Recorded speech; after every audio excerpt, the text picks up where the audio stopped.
दुआ साहब आजकल एक YouTube चैनल चलाते हैं जन गण मन नाम से। एक समय था जब ये मुख्य चैनल्स में प्राइम टाइम पे आया करते थे, लेकिन आजकल ये ऐसे कुछ एक एपिसोड बनाकर YouTube पे अपलोड करते हैं। ये कितने महान पत्रकार हैं उसका एक आपको अंदाजा इससे हो जाएगा कि इनको 2008 में जो यूपीए सरकार थी सोनिया गांधी वाली, उसने इन्हें पद्मश्री का अवार्ड दिया है। इसके अलावा भी इनको 2-3 अवार्ड्स और मिले हैं। और हमारे देश में कम से कम मेरी एज ग्रुप के जो लोग हैं लगभग सभी जानते हैं कि विनोद दुआ एक सीनियर जर्नलिस्ट है, एक वरिष्ठ पत्रकार है हमारे देश का। अभी आजकल क्या कर रहे हैं, इस चैनल के माध्यम से ये मौजूदा सरकार को, जो नरेंद्र मोदी वाली सरकार है, उसको गालियां देने में तुले हुए हैं। अब जब कोई सीनियर जर्नलिस्ट बनता है तो उसके अंदर एक कला होती है, एक अदा होती है, जिसके कारण वो इस लेवल पे पहुंचता है। वो इनमें खूब है, बड़ी मस्त एक्टिंग करते हैं, बहुत बढ़िया प्रेजेंटेशन देते हैं।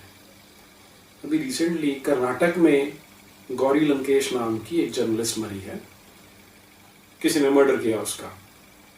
तो वहाँ पुलिस अभी इन्वेस्टिगेशंस कर रही है। कर्नाटक में कांग्रेस सरकार है, जो दुआ जी की फेवरेट पार्टी है, राजनीतिक पार्टी। अब इस एपिसोड में जिन्होंने किया है गौरी लंकेश पे स्पेशली, इन्होंने वहां की सरकार को तो बिल्कुल क्लियर रखा है कि उनकी शायद कोई गलती नहीं है, ये गलती इनकी है। इनके अनुसार ये गलती गौ रक्षकों की है।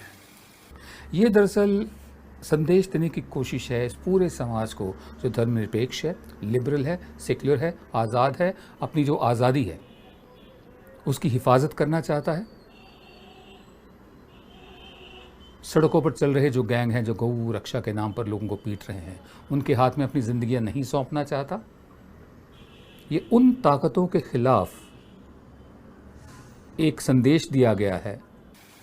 मतलब इससे तो ऐसा लगता है कि ये साहब शायद दुनिया के सबसे अच्छे डिटेक्टिव होंगे, कि जो वहां की पुलिस से पहले इनको पता लग गया कि गौरक्षकों ने हत्या की है।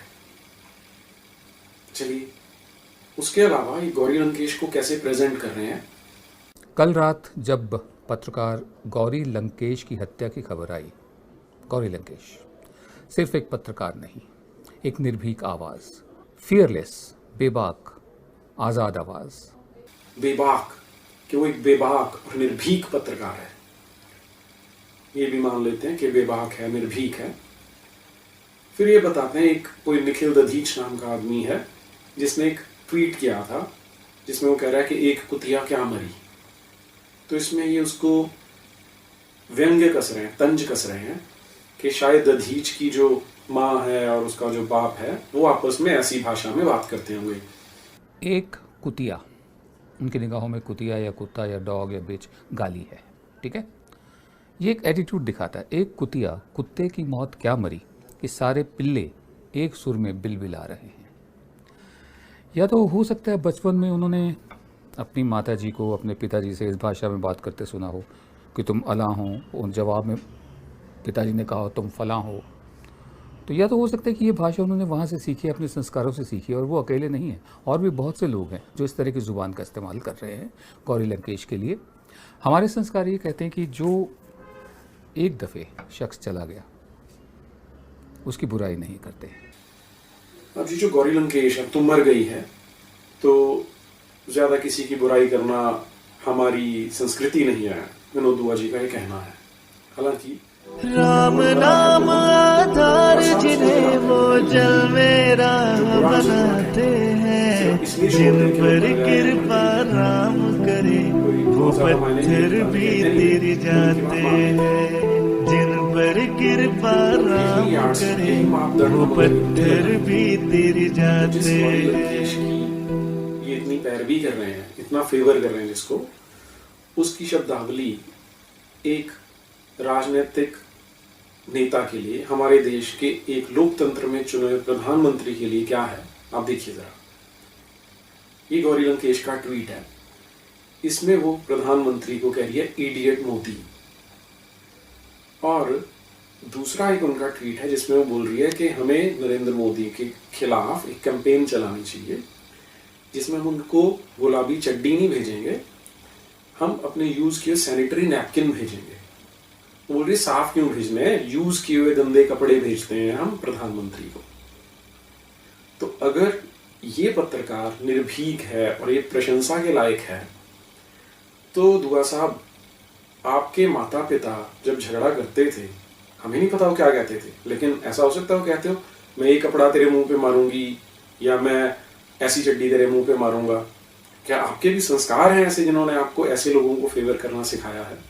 हमें नहीं पता, लेकिन आपसे निवेदन यह है कि पत्रकारिता के स्तर को इतना नीचे ना गिरने दें। हमें समझ में आ रहा है कि आपको जो कोई राष्ट्रवादी पत्रकार हैं, जैसे आप ही ने कहा सुधीर चौधरी के ऊपर आपने तंज कसा है, आप कह रहे हैं कि वो सिक्योरिटी छोड़ दे।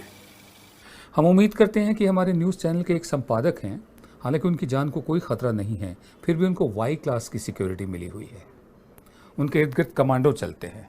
हम उम्मीद करते हैं कि इस हत्या के विरोध में वो अपनी सिक्योरिटी छोड़ देंगे, लेकिन क्या वो छोड़ेंगे? अब इसमें आपको जलना नहीं चाहिए। अगर कोई एक व्यक्ति ऊंचा उठ जाता है, आप भी परिश्रम कीजिए।